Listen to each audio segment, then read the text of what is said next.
Okay, so just finished book of the day is this really unexpected book,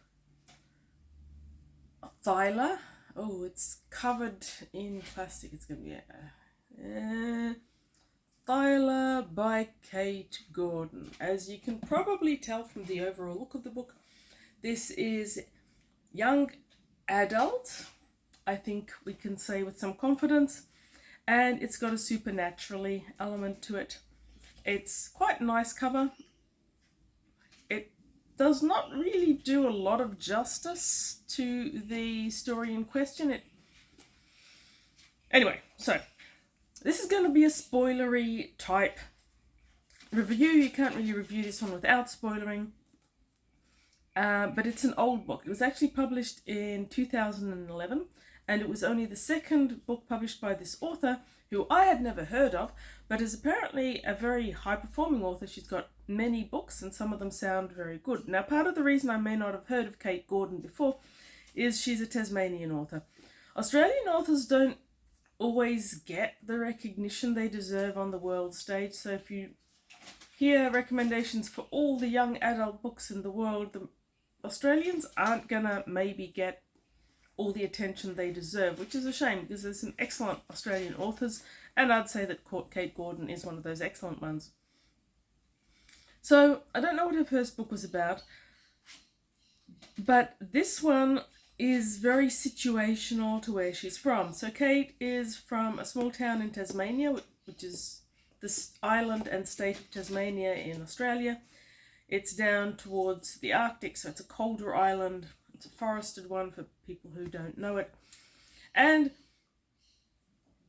a lot about what this book is going to be about is foretold with the title, which is THY capital L A. I don't know why you'd have that L as a capital particularly. I suppose it makes it sexy and interesting, whatever. tHyLa, to any Australian, is going to translate to thylacine really, really easily. The thylacine was the Tasmanian tiger, which it was a marsupial, but it did have stripes on its back like a tiger. And English settlers, as they do so well, exterminated it because they thought it was attacking their sheep or some other stupid excuse. There are persistent stories that thylacines still do exist somewhere in the wild of Tasmania, but it's generally accepted that the last thylacine died in what was it? The last one has actually been filmed. Died in captivity. No, in 1903. There we go. Now, Tasmania is a very good setting for this book, and I think that Kate Gordon gives just enough Tasmania to her readers to make an interesting setting.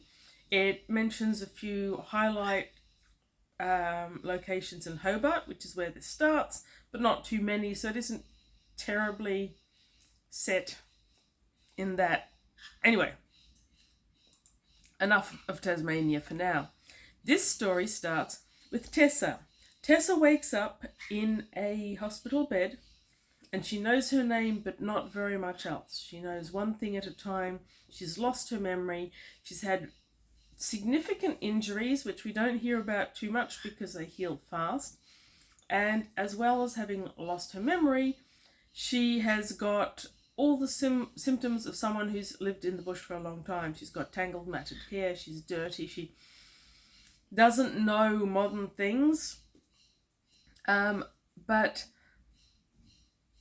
to us, the readers, it's also incredibly obvious that she isn't entirely from our era.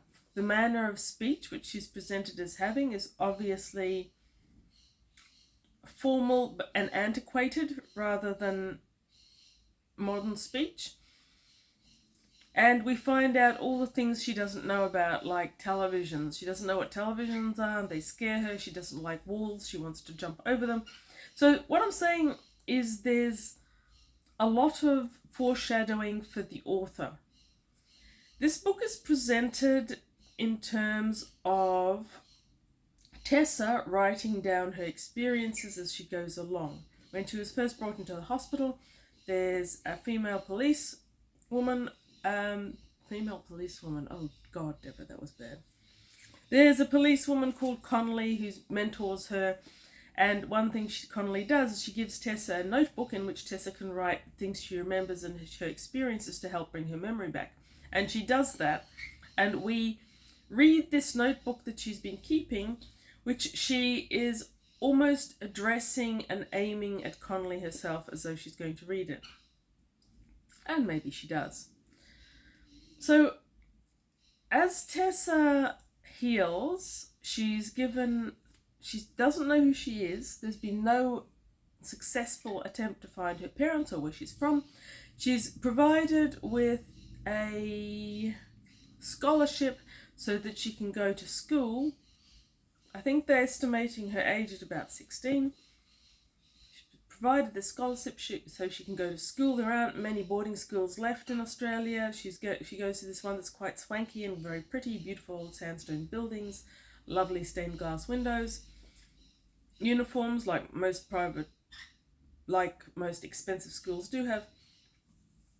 And she goes there and she starts learning more about herself. The things that are obvious to us from the beginning are that there's a supernatural element and that Tessa herself is a shapeshifter and that she's much older than 16. Watching her slowly learn about herself is interesting and it's well done. This high school setting is not as foul as it could be, but it is a bit stereotyped. You've got the mean girl collective who don't like her and call her a freak, even though one of them is a prefect who's meant to be mentoring her. There's the helpful roommate, and I've got to say, as helpful roommates go, Rhiannon is one of the more interesting ones. She sort of finds her place. She likes history and knows a lot of it. She struggles with math. It isn't a heavily school-oriented young adult. She's set in a school, but the school itself isn't the primary matter of interest. Slowly, she realizes, much more slowly than us, the audience, that her roommate is actually a shapeshifter, and it slowly becomes clear to her and to us that her roommate and a couple of her friends all shapeshift into Tasmanian devils, a completely different marsupial to the thylacine. And then we certainly slowly learn behind the scenes that there are thylacine shapeshifters, there are Tasmanian devil shapeshifters, so you've got the devils and the tigers. It almost sounds like a sports team, thank goodness it isn't. But there's also some other group that they're calling demons, as in Van Diemen's Land. So these are demons with that same spelling. And there's something supernatural and there's something scary. And the plot slowly evolves for her to find out what the situation is, what her place is in it. And it is a very enjoyable ride. Now, I'm not going to completely spoiler the end. From what I've said already, there's enough to realise that whether you're going to like it or not. I think in terms of shape-shifting and were-animal stories, this is one of the better ones. After hundreds and hundreds of shapeshifter wolf stories, it's nice to see different animals. It's nice to have a slightly different plot, and it is a very well-constructed story in that you've got the Tasmanian element, you've got the Tasmanian natural element, you've got the school versus the shapeshifters. The way they all fall into place is very well done. I do recommend this to anyone who likes any of the supernaturally young adult type stories. The narration of the book with the notepad writing, letter to Connolly, that may not work for everyone, but I think it worked for this story remarkably well, because you're not only going to be able to tell a story like this from the inside of Tessa's head, but the way in which she tells it makes it more believable and more interesting. So yes, I do thoroughly recommend this. I do not, however, recommend going straight on to number 2, which is what I tried to do. I bought numbers 1 and 2, and I enjoyed tHyLa so much that I went straight over and picked up the next one and started to read. That has not worked for me.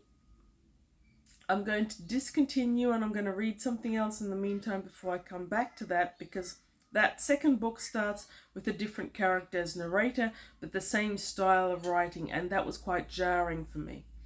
Well, I look forward to learning a lot more about the shapeshifter thylacines and the shapeshifter Tasmanian devils and the world that they come from, which is apparently initially England. And how that happened is something that's a story I really want to hear, and I'm sure that Kate will tell me eventually. Anyway, that's book of the day. Thoroughly enjoyable. Do recommend to anyone who likes the supernaturally young adult style and shapeshifters. Tasmanian tiger and Tasmanian devil shapeshifters. I mean, really, what's not to like about that?